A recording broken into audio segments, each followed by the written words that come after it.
negausiai, bet tikiuosi bus kokybiškai. Neįstumė. Stengsimės. Puiku. Man labai smagu, kad gavau galimybę vesti šį renginį, nes Kristinos knygos rankraštį berods pirmą kartą pamačiau prieš 2 ar 3 metus. Ir labai sirgau už jį labai palaikiau, nors mačiau, kad jam dar reikia šiek tiek patobulėti. Ir žinau, kad Justina tikrai nemažai padirbėjo ir dabar knyga jau fiziniu pavidalu pasiekė mus, su kuo labai ir sveikinu Justiną. Dėkui. Taigi Justina Kapeckaitė yra knygos Tyroji aušra autorė ir tai yra pirmoji jos knyga lietuvių kalba, nes jau yra vieną išleidusi angliškai. Labai įdomus sprendimas, bet šį kartą kalbėsime apie šią knygą. O renginį vesiu aš, vaikų literatūros ir paauglių literatūros specialistė Eglė Valentavičiūtė.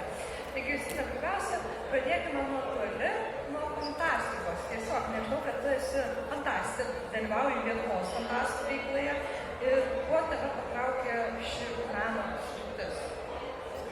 Kuo į tau jūs svarbi ir įdomi? Turbūt sunku būtų apibrėžti kažkokiu vienu sakiniu, kodėl, nes mane iš tikrųjų domina labai daug dalykų. Sakiniais. Ir ne vien fantastika, mane domina apskritai daug dalykų, ir kadangi fantastika apima tikrai labai plačią erdvę, tai reiškia, kad tu gali ir fantastinius pasaulius tyrinėti, gali tyrinėti dabartį, bet kokia jinai galbūt būtų, jeigu būtų kažkas, vienas elementas kažkoks pakeistas. Gali tyrinėti ateitį, kuri remiasi dabarties atradimais, tai tiesiog begalinė erdvė viską, tuo manau yra smagu. O kalbant jau, vėlgi apie meną, bet ir ypač literatūrą, kokia tau fantastika yra įdomesnė? Ar mokslinė, ar ta maginė vadinamoji? Iš tikrųjų, jeigu taip bandytų padėti į lentynėlės, tai į lentynėlės dėlioti labai yra sunku, nes daug kas persidengia ir pagal tai, ką aš, tarkim, vaikystėje, paauglystėje gal labiau sunku už maginę fantastiką, buvo ten drakonai ir visą kitą buvo labai fainai. Paskui jau kažkaip perėjau daugiau į mokslinę, bet tokį dar šiek tiek yra to yra, tai urban fantasy, kažkiek siaubo istorijos, kažkas tokio, kur atrodo inkorporuoja abu dalykus. Labai visada, nežinau, kada patiko distopijos, kurios šiaip dedamas lyg ir į mokslinės fantastikos lentynėlę, bet vienas iš smagiausių dalykų yra miksuoti dalykus, kas, tarkim, yra toks įdomus terminas fantasy sci-fi, kas galėtų būti galbūt mokslinė pasaka.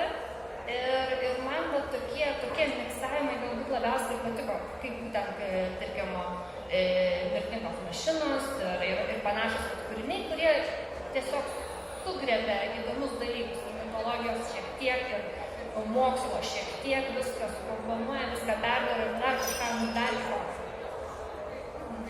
Viena labai garsi amerikiečių fantastė, Ursula K. Le Guin, yra apie fantastinę literatūrą, sakiusi štai, kad fantastai iš tiesų rašo ne apie ateitį kokią nors, ne apie tai, apie kosmosą, bet iš tikrųjų visą tai yra metaforos, o jie kalba apie dabartį, tik kitokia kalba, negu tai daro kiti rašytojai, pavyzdžiui, tie, kurie ne fantastinė literatūra. Ar tu su tokia mintimi sutinki, pavyzdžiui, žvelgdama į savo knygą, ar tu vis dėlto ne dabartį aprašinėja ir mūsų būklę? Iš tikrųjų, dabarties neįdėti į savo kūrinius neįmanoma, nes mes žvelgiame iš savo perspektyvos, mes galime spėlioti, kas bus ateityje, bet tai nebūtinai nutiks taip, kaip mes galvojame, todėl galvodami apie, pavyzdžiui, kaip atrodo ateityje, mes vis tiek pro savo prizmę praleidžiame tą visą įsivaizdavimą pagal dabartinės mokslo žinias, kas tam galėtų būti, pavyzdžiui, kokios bakterijos ar kažkokie tai dalykai ar dar kažkas. Bet apie socialinius dalykus kalbant, ką man labiau gal akcentavo šiuo atveju, tai socialiniai vis tiek remiasi tą, ką mes jau patyrėme ir mes negalime nuprognozuoti kažko visiškai tokio, kas dar niekad neįvyko, vis tiek viskas eina kažkaip ratu ir mes darom tas pačias klaidas visada. Ir manau, kad visiškai atsiriboti nuo dabarties jokiam net apie tolimiausią ateitį rašant kūrinį, tiesiog neįmanoma.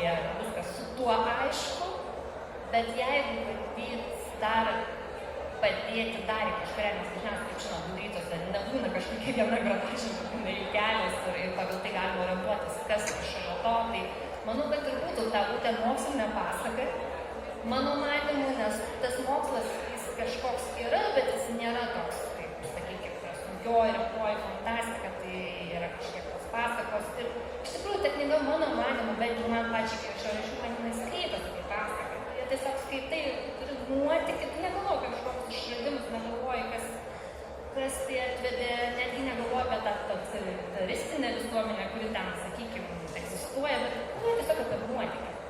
Tai sakyčiau, būtent tai padaro į mokslinį pasaką. O dabar mes vis užsimename apie tavo knygą, bet jinai išėjo tik ką, visiškai šviežutėlė, vos ne knygų mūgiai. Ir manau, kad dalis čia esančių klausytojų neturėjo progos gal net ir pavartyti dar tos knygos. Todėl užduosiu klausimą, kurio žinau, kad labai nemėgsta rašytojai paprastai. Tai apie ką ta tavo knyga? Tai iš tikrųjų pati knyga prasideda nuo mito miesto sukūrimo. Tai yra miestas, kuris yra vidury dykviečių, vidury neaišku kokios didelės teritorijos, kurie nieko nėra, tik tas vienas miestas kažkokio stiklinių kupolų. Jis yra labai, sakykime, technologiškai pažengęs. Ir ten kaip ir egzistuoja dievybė aušrinė, kaip jinai atrodo, kas jinai atrodo, niekas tiksliai nežino, bet jinai manoma, kad jinai gyvena kažkokiam tokiam bokšte ir jinai visus seka kaip kokia, sakykime, tokia, kaip ir super mamytė gal netgi, kuri taip maždaug, tai čia nusižengiai, tai dabar tau nebus interneto porą savaičių. Va taip. Ir tokioje situacijoje gyvena mergaitė Dangė, gyvena tokiam, sakykime, ne pačiam gal geriausiam rajone, nes kur distopijos dažniausiai atsiranda ir šiokia tokia socialinė nelygybė, kaip to besinorėtų. Ir tuo laikotarpiu, kai vyksta šitos knygos veiksmas, ruošiamasi labai svarbiam renginiui, saulėgrįžos dienai, saulėgrįžos sutikimui ir atrodo, kad viskas bus kaip visada, visi tiesiog žiūri tos pasirodymus per televizorių, kaip ten viskas vyks, kaip ten šokiai, kažkas panašaus. Ir niekas net negalvoja, kad šitais metais nutiks kažkas labai kitokio ir viskas, tai ką jie įsivaizdavo apie šitą pasaulį, apie šitą miestą, apie pačią aušrinę, visą tai pasirodys visai kitų kampų ir visai labai netikėtai ir atsivers visiškai kitos tiesos, apie kurias dar niekas iki to nežinojo. Dėkui, palikai intrigą, kad dabar bėgtų skaityti žmonės. Skaitant tavo knygą tikrai akivaizdu, kad ne viską tiesiog imi išgalvoji, bet remiesi tam tikrais moksliniais eksperimentais, pasitelki tam tikrų kultūrų elementus, net klausantis šitą trumpą pristatymą, tai galima buvo išvelgti, todėl paplėtotum šiek tiek, kokius elementus iš kur paėmė, kaip jie tave įkvėpė ir kodėl juos įtraukė į savo pasakojimą. Iš tikrųjų, rašant šitą kūrinį labai keitėsi įtakos. Manau, tu prisimeni, koks buvo pats pirmas variantas. Jis dar netgi nebuvo pirmas, jis buvo antras ir trečias, kurį tada sunčiau gauna literą. Paskui dar keitėsi dar kokius kelis kartus.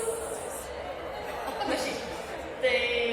Tai per tą laiką istorija pasikeitė taip smarkiai, kad įtakos buvo iš tikrųjų labai daug. Aš iš tikrųjų pradžioj, kurdama tą kūrinį, aš ieškojau Google, visur, tu turi internete tiesiog informacijos apie apskritai, apie futuristinius miestus, man buvo įdomu, pavyzdžiui, kaip padaryti, kad tame mieste būtų labai normalu gyventi, būtų žalia, būtų ne kažkokia ten, sakykime, ne distopija, o utopija bandoma padaryti ir...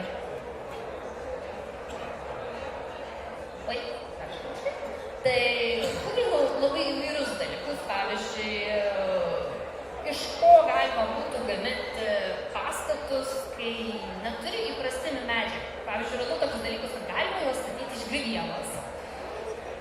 Dar visokių dalykų. Tada kaip apželdinti tos pastatus, kad jie nebūtų vien tik tai kažkokia balta masė, nebūtinai balta, tuos augalus auginti vertikalioje žemėje, daugybė dalykų, kurių paskui jau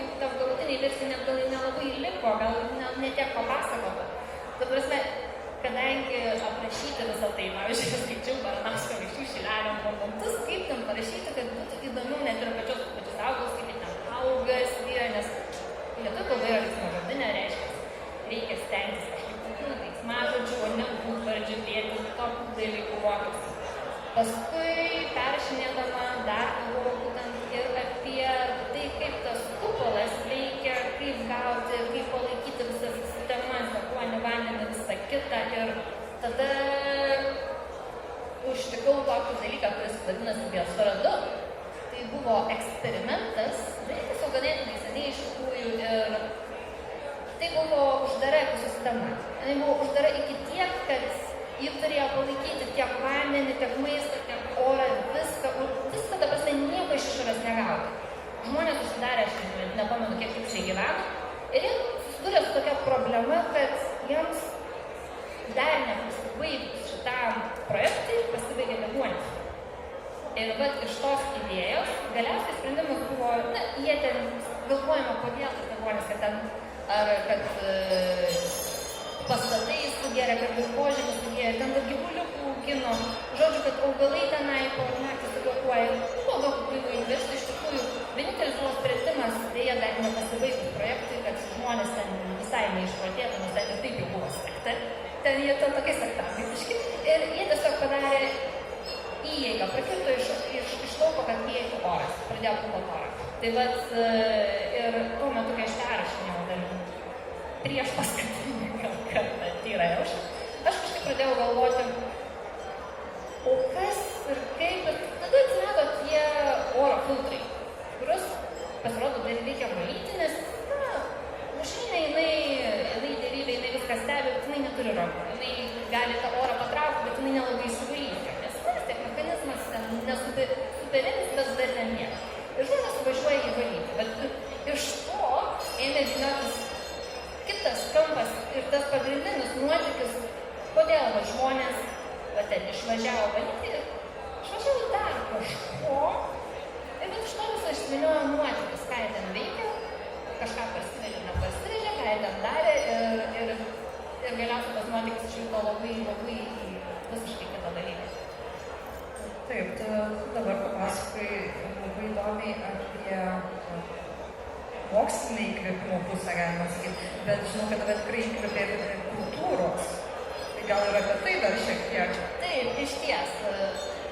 Istorija. Tada, kai aš konstruavau visą miestą, galvoju, tai visi balti, futuristiniai, taip toliau panašiai, medžiai irgi žali ir galvoju, norisi, kad būtų kažkokios lietuviškos. Kažko lietuviškumo galvoju pridėsiu religiją ir ta religija, žodžiu, šventykla Romuva, žiniai, kaip baltiški, garbina saulę, bet galvoju, pas mus tas spalvas, sakykime, buvo balta gal labiau, ar ne, toj baltiškoj religijoj, ir galvoju, reikia kažko ryškesnio.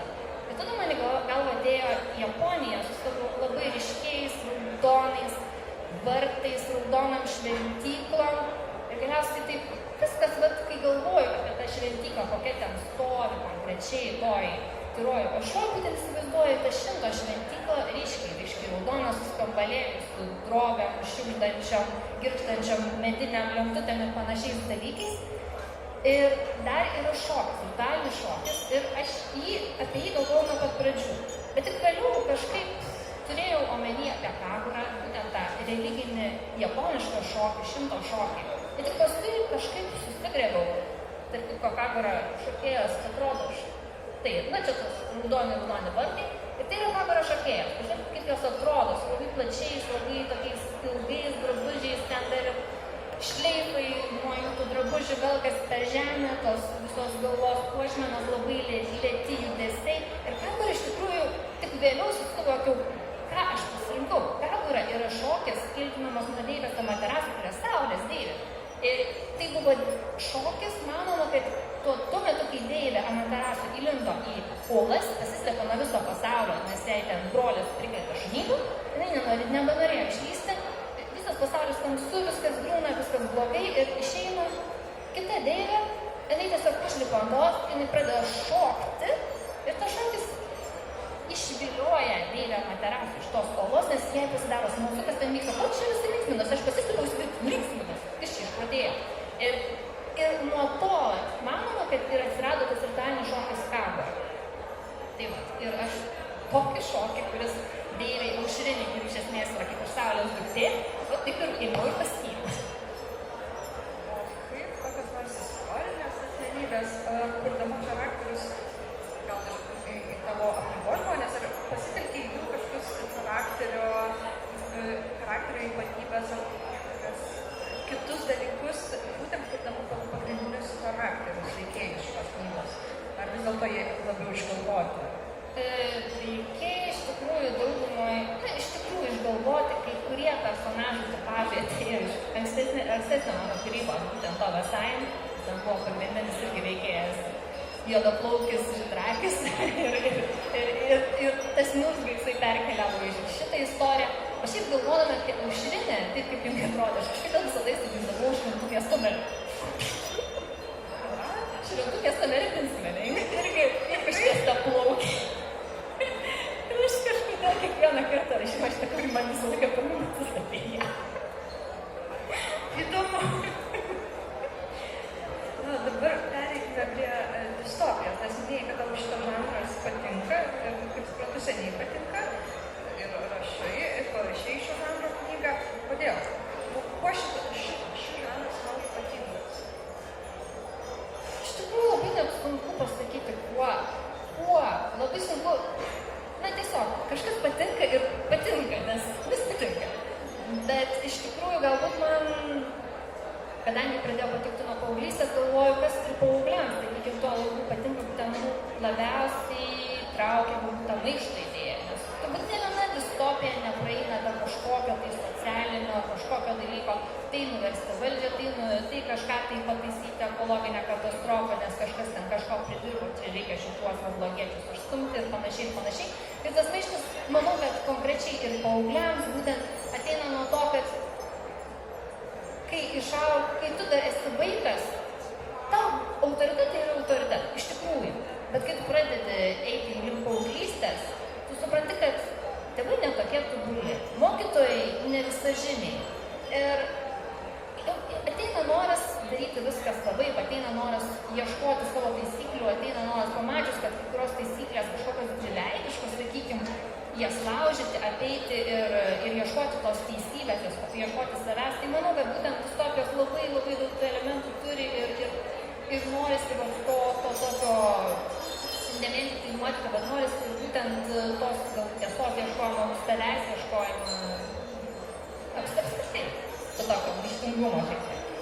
Iš tiesų esu ir skaičiusi teoretikų svarstymų, nes šitas žanras pastarosius 20 metų paauglių literatūroje labai smarkiai išaugo, pasirodė begalė knygų ir tai, ką tu ir šnekėjai, buvo vienas iš svarbių pastebėjimų, kad tai labai sutampa su paauglystės periodu, kai griuvo tie absoliutus autoritetai, kai matai, kad pasaulis nėra tobulas ir nori maištauti. Ir dar tau reikia gerokai paaugti, kad suprasim, kad kai kurių dalykų taip lengvai nepakeisi, bet tu nori. Ir ta literatūra žada tą jausmą, kad tu gali padaryti, nes paprastai pagrindiniai veikėjai būna to pokyčio, bet jau pradininkai ar įkvėpėjai, gal net padarytojai iki galo to. Tai labai smagu. Ir galiu pasakyti, kad man distopijos visą laiką labai patiko. Ir distopijos neretai teoretikų yra įvardinamos kaip idėjų literatūra, veiksmo vadų literatūra, apie charakterius, jų tarpusavio santykius. Šiuo atveju dažniausiai distopijos būna ne tai svarbiausia, bet idėja, ant ko pastatytas kūrinys. Ta idėja paprastai būna globali, ne apie vieną, du žmonės, bet apie žmoniją arba bent jau tautą ir panašiai. Ir tavo knygoje to tikrai irgi yra, tad gal šiek tiek galėtų papasakoti, kokios idėjos svarbiausios yra tavo knygoje ir kodėl tu jas pasirinkai. Iš tikrųjų, aš nežinau, ar skaitydami pajausite, kokia mano buvo pirminė idėja, nes galiausiai rašant ir perrašant viskas daug keičiasi, bet pati pirma idėja, kodėl aš apskritai norėjau tą kūrinį rašyti, tai informacijos burbulai. Iš tikrųjų, atrodo, gal už sunku dabar jau tą pastebėti, bet man buvo labai įdomi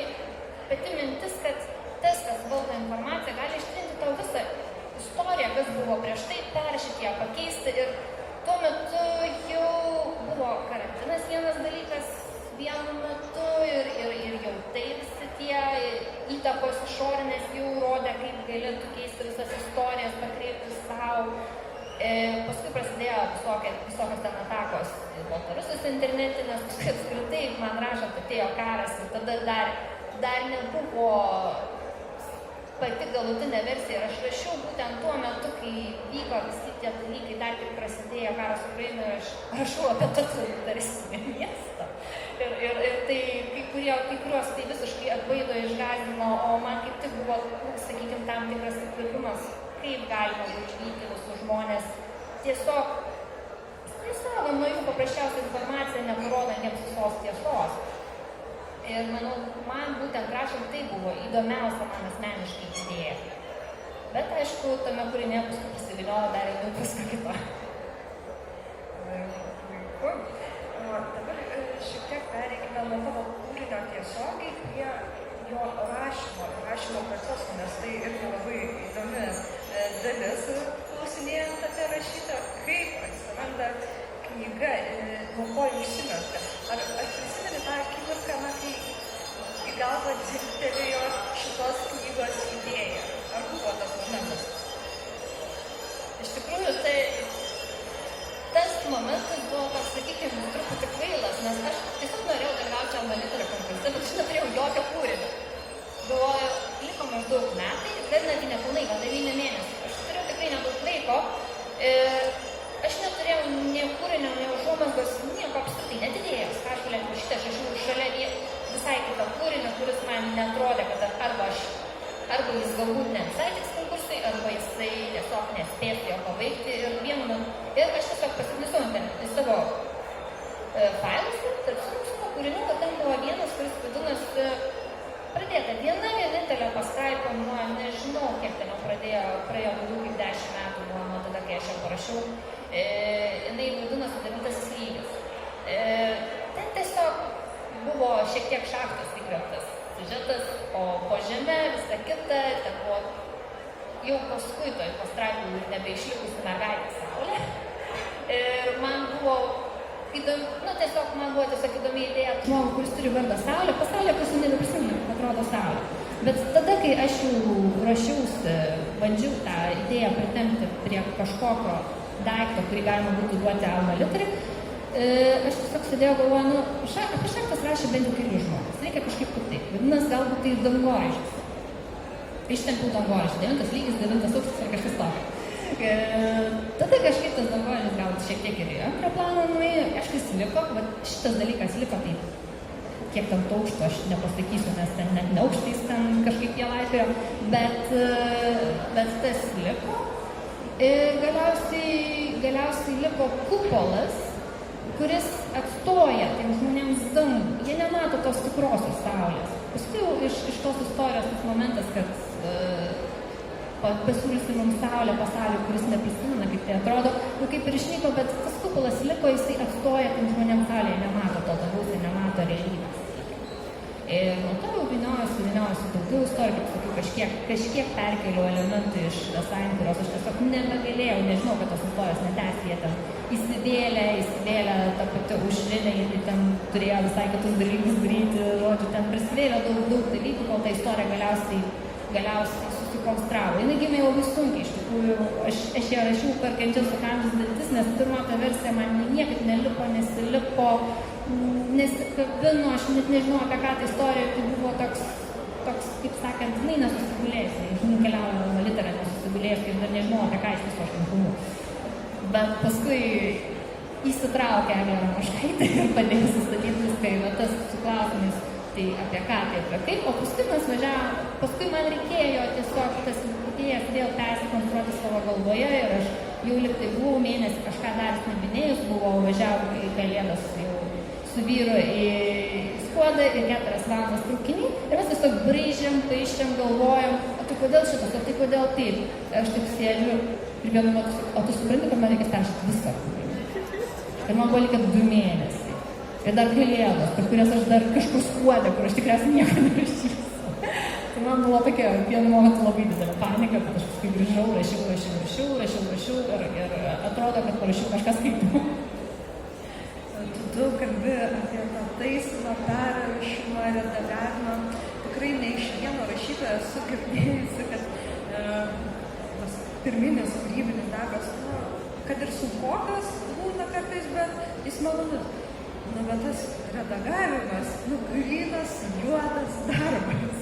Ir kai kurie jos nepabaigia. Tiesiog net neišleidžia knygų, nes sustoja ties tais taisymais. Kaip tau sekėsi taisyti? Ar tau patiko tas procesas, ar jis labai vargino? Buvo įvairių momentų. Pradžioj, kai aš dar nebuvau nusistatęs krypties, nepasirašęs plano, kaip ir ką aš darysiu, tai buvo man visiška panika, visiška betvarkė. Aš ten pirmą kartą pamačius Eglės komentarus, aš tiesiog sėdėjau tą dieną verkiau, nes aš galvojau, kad aš nepadarysiu nieko.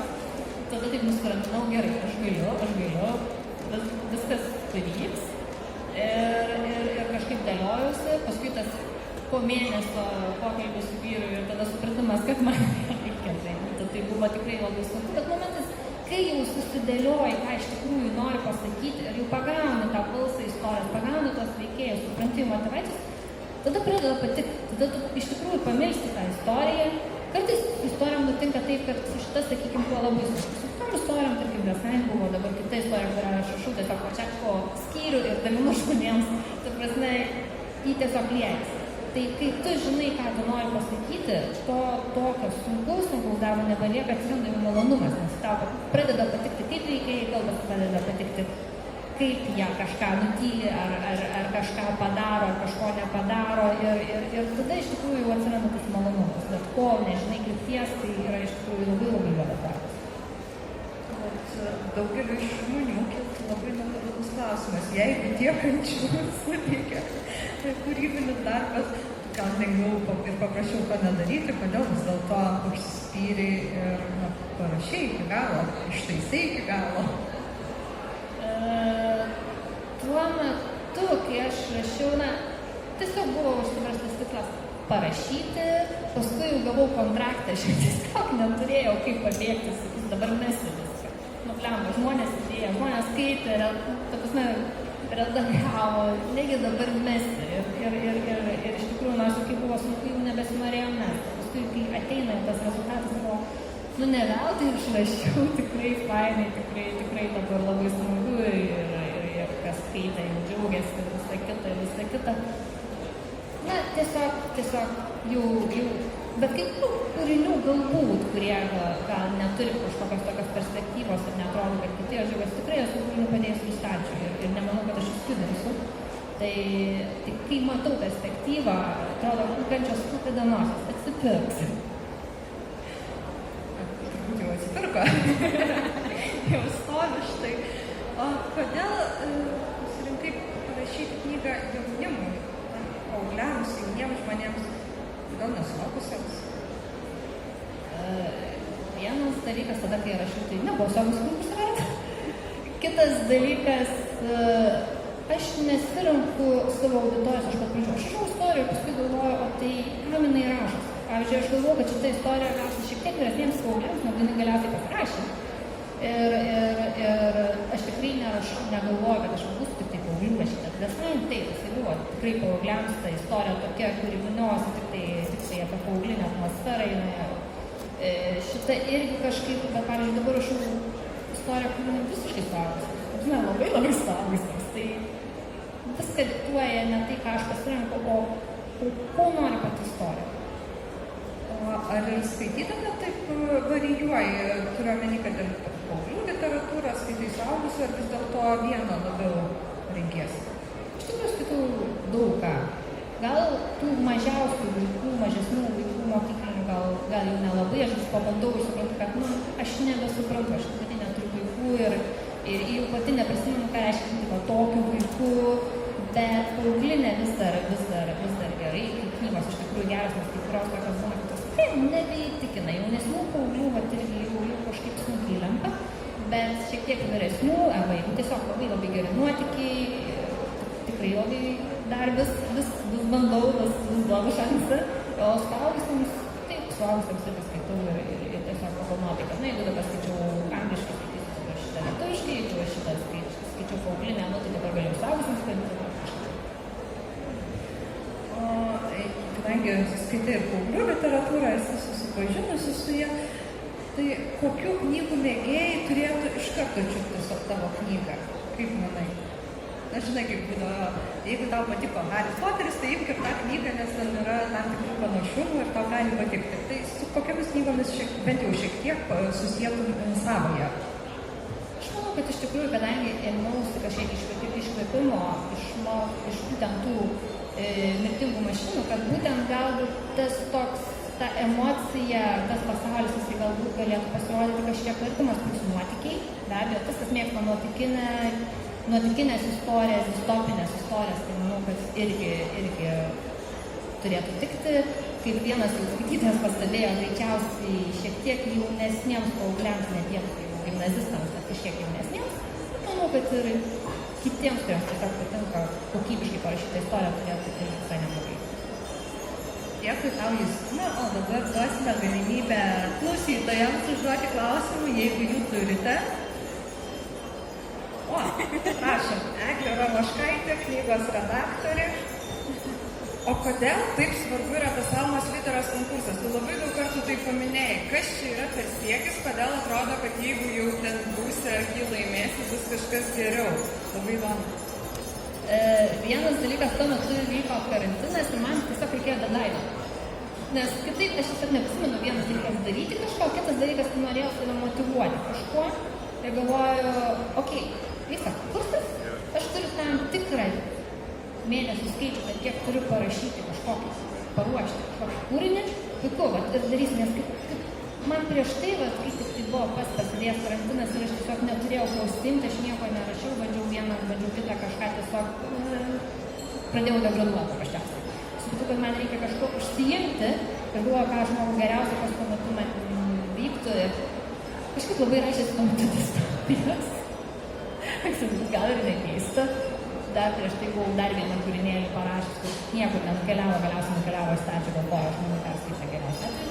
Bet tiesiog kažkaip norėjau tą detalę. Kitas dalykas, aš parašiau kūrinį angliškai, apie kurį beveik niekas nežino, išskyrus ten labai ten glaudo ratelį. Ir tai kaip ir gaunasi mano pirmas kūrinys ir labai sunku save parodyti. Tai galvojau, gal konkursas kažkokį uždės kažkokį tokį didesnį šansą, kad ir kiti kūriniai mano galbūt lengviau tada iškeliautų, galbūt lengviau būtų įsiūlyti leidykloms ar panašiai. Nebūtinai tai garantas, bet, sakykime, šiek tiek didesnį šansą. Dėkui, ar dar būtų klausimų? Prašome. Ar galvoji apie knygos vertimą į anglų kalbą ir jei taip, kaip verstum jos pavadinimą? Iš tikrųjų, šiuo metu tikrai negalvoju apie vertimą į anglų kalbą, jau bent jau nesavarankiškai, tai tikrai, nes aš turėjau tą malonumą, kuris man paaiškėjo yra kiek per sudėtingas. O dėl pavadinimo aš nenustebčiau, jeigu į anglų kalbą jis būtų išvestas net ne taip tiesiogiai, pavyzdžiui, nors kažkaip visiškai kitaip paimant kažkokį visai kitą akcentą. Šiuo metu tikrai neteina jokia mintis, ką būtų galėjo padaryti. Dėkui. Ir dar turime apie smagą. Taip, dar paskutinį klausimą duosiu. Girdėjau, kad buvo toks banguotas kelias prie iki viršelio, bet man įdomu, ar tu pati pradėjai idėjas jam dėlioti, ar galbūt buvo kokių kitų variantų, pagal kas tavo manymo asmeniškai svarbiausia tavo istorijai, kas atsirastų ant viršelio? Iš tikrųjų, aš siūliau, ne tada, kad būtų labai ten geidus kažką pateikinėti, manęs tiesiog paprašė leidykla, kad surašyti kažkokius pasiūlymus ir pirmas viršelis tiesiog sudėjo visą kratinį iš to, ką aš tiesiog galvoju. Aš suprantu, kad galbūt menininkai, galbūt iliustratoriai ne visada perskaito tas knygas ir neturi tam laiko, bet tiesiog norėjau, kad būtų ir kažkoks menininko indėlis, kad jis ne vien tik taip pažodžiui paimtų tą idėją, bet kažką dar iš jos padėtų savo. Dėkui. Dar turime porą minučių, jeigu kas nors. dar kokį klausimą ištraukti iš kišenės, ar iš rankinės, ne? Na, bet visą labai, mūsų tiek nedaug, o tokia aktyvi publika, tai labai džiugu. Ačiū visiems, kurie atėjote, tikiuosi skaitysite, o gal jau kai kurie ir perskaitėte Justinos Kapeckaitės knygą Atviroji aušra. Ją galite įsigyti Nieko rimto stenduose, o ten turbūt bus galima ir šiek tiek ir autorę pakalbinti, ar ne? Taip, iš karto po pristatymo keliausiu tenai. Tai va, jeigu neišdrįsot užduoti daugiau klausimų dabar, tai galite privačiai užduoti. Ačiū.